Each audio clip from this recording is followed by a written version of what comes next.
This year's Santa reunion marks the 29th anniversary of the birth of the real bearded Santa phenomenon, a professional community which has quite literally improved the quality of Christmas for everyone who celebrates this holiday. The past quarter century has witnessed the formation of hundreds of professional Santa groups, along with countless schools and academies, conferences and conventions, and an ever-growing support industry, from custom costumers to belt and boot makers to reindeer ranchers. And they all have one thing in common. They can all trace their roots back to the third Sunday of January 1995 and to the rustic charm of Clearman's Northwoods Inn in La Mirada, California.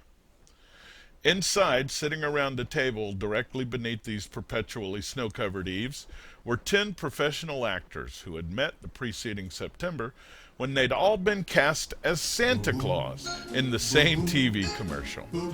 German mail-order giant Otto Versant had just landed the world's biggest supermodel, Cindy Crawford, to appear on the cover of their fall-winter catalog, and they decided to celebrate by shooting the world's biggest Christmas commercial.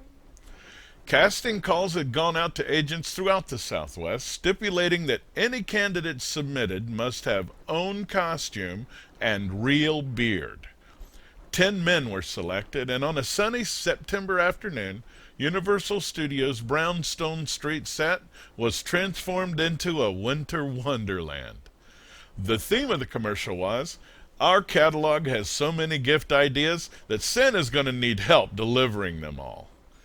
To the dulcet tones of Eartha Kitt's Santa Baby, 9 of the Santas scrambled in and out of the doorways along the sidewalk, bumping into each other in their haste to distribute huge armfuls of wrapped gifts, while the lead actor, Santa Tom Hartsfield, sat contentedly in his sleigh thumbing through the catalog.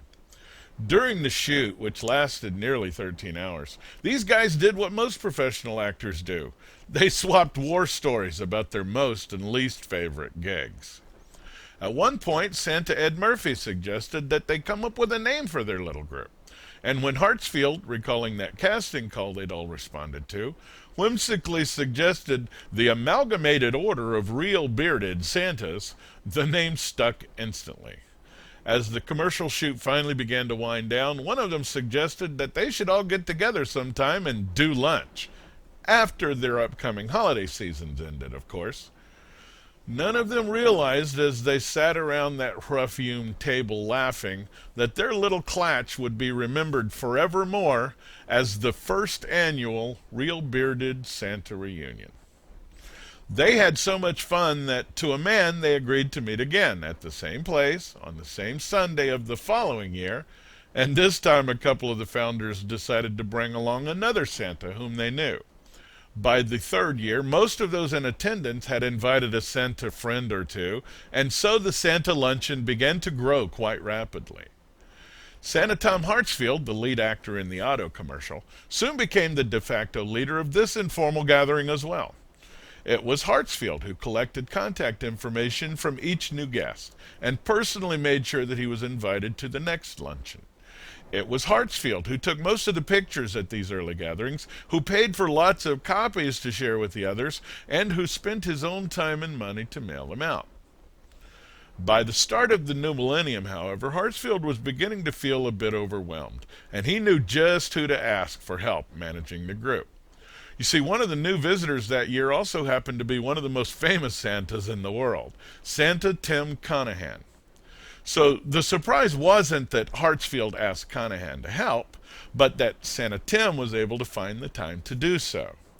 Thanks to his personal and professional connections, Aorb's media profile began to increase rapidly, and so did the number of Santas who came from all around the world to join the fun each January. By 2003, the luncheon had clearly outgrown its birthplace, and over the next few years they tried a number of venues, including 2007, when an unexpected surge of last-minute registrations completely overwhelmed the Windsor Salon on board the Queen Mary. It was also during this time that the vendor fair became a regular feature of the luncheon. In addition to the official group photos, it had become customary for attending Santas to pose for professional portraits as well. which were now being compiled into an annual yearbook. In 2005, Mrs. Clauses began to appear as well. The vendor fair first began as a humble clothing rack, which held a few items of theatrical quality Santa apparel, which guests could borrow for their portraits. So many of them, like me, asked where they could purchase such suits as these, that Adele's of Hollywood was invited to present their wares, which prompted Santas to invite other vendors with products and services they knew would interest their fellow jolly gents. And so the vendor fair eventually became one of the major attractions at the Sunday luncheon. And when the reunion expanded to include the Saturday before, so did the vendor fair. That expansion came in the form of a meet and greet for local Clauses to welcome the out-of-towners who had traveled in for the event. And it didn't take long for this to take on a life of its own as well.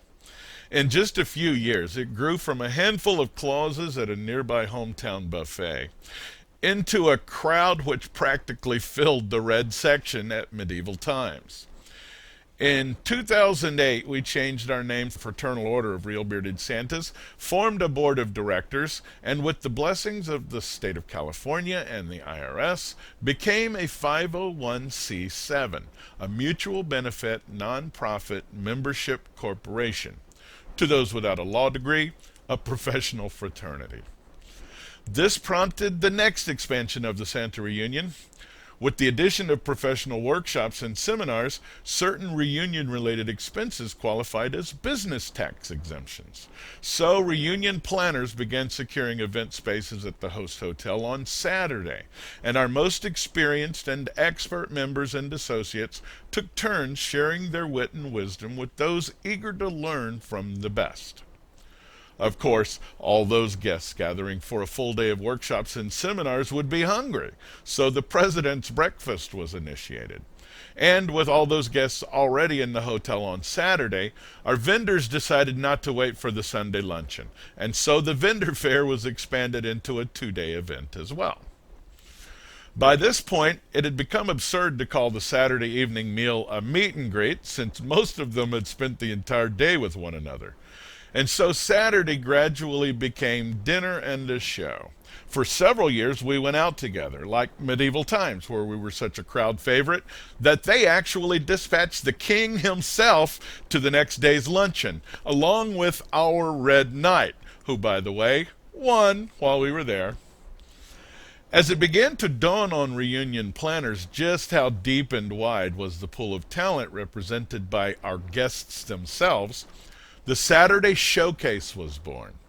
We've been amused and amazed by some of the greatest Clauses in the world, who also happen to be, say, one of the greatest magicians we've ever seen, or a gifted musician so talented that he inspires others to pick up an instrument, or professional singer-songwriters sharing tunes written just for us, or a mesmerist who can turn a stage full of grown-ups into a menagerie of epic hilarity. Or just a handful of normally serious folks letting their hair down and being silly. The next expansion of the reunion was practically inevitable. With so many guests now arriving on Friday night for the next day's events, someone suggested resumption of the traditional meet and greet, except now it takes place on Friday night. Another milestone was the addition of off-site excursions during the day on Friday. Since we'd outgrown Northwoods Inn, about half of our Santa reunions had been hosted by Knott's Berry Farm Resort Hotel. They love us, and over the years, America's first theme park has repeatedly called on Forbes to help them launch a new ride or restaurant. One year, in a heated bidding war with a nearby resort to host the reunion, Knott's offered to toss in an all-day pass to the theme park for every guest. Knowing that many of those guests traveled from all over the country to join us, it only made sense for them to use it while they're here. And so Friday morning was added to the official itinerary. There have been a couple of recent exceptions to this 3-day weekend format. In 2012, the San Diego chapter experimented with adding an extra day of workshops on Friday, moving the meet and greet to Thursday night. This resulted in a 4-day reunion that year. The other exception to the 3-day format occurred in 2017 and just sort of naturally evolved from a bonus feature following several earlier reunions. In 2008, a number of our guests decided they didn't want the fun to end after the Sunday luncheon and booked themselves onto a cruise to the Mexican Riviera. They posted all the fun they were having to various Santa sites on the web, and when word went out the following year that another cruise was being considered, twice as many guests signed up. By the third year, our numbers had tripled. However, when a survey was sent out before the 2011 reunion, planners discovered that enthusiasm for a follow-on cruise had begun to wane. Because the Mexican Riviera cruise was pretty much our only option for that time of the year, and some felt we had done it to death. And so, as reunion planners gathered in San Diego for the 2016 reunion, one of their tasks was to decide which chapters would host the 2017 reunion and where it would be held. As options were bandied about, members of the planning committee discussed various features and highlights of previous reunions, which inevitably led someone to fondly recall the Santa cruises we used to go on. And that's when someone came up with the best idea ever. Why not combine the two and have the reunion on a cruise? This idea was immediately the most popular among those present and remained so despite the eventual realization that this would make it all but impossible to have a vendor fair that year. We determined that the cost of the cruise was roughly equivalent to the combined cost of registrations and accommodations at the average reunion, so our guest list would pretty much be limited to those who could take not just a weekend off, but the next 3 work days as well. As it turned out, we needn't have worried. Over 100 Santas and Mrs. Clauses attended the 4-day, 5-night event, which was the 2017 Santa reunion. We had our meet and greet the first night, then spent the next day exploring Catalina Island. The following day, we disembarked in Ensenada, Mexico, boarding buses for various excursions. That year, we held our traditional Sunday luncheon on a Tuesday, as the Carnival cruise ship Imagination cruised around in international waters, then returned home to Los Angeles the following morning. So, we gathered today to celebrate 29 years of Santa fraternity.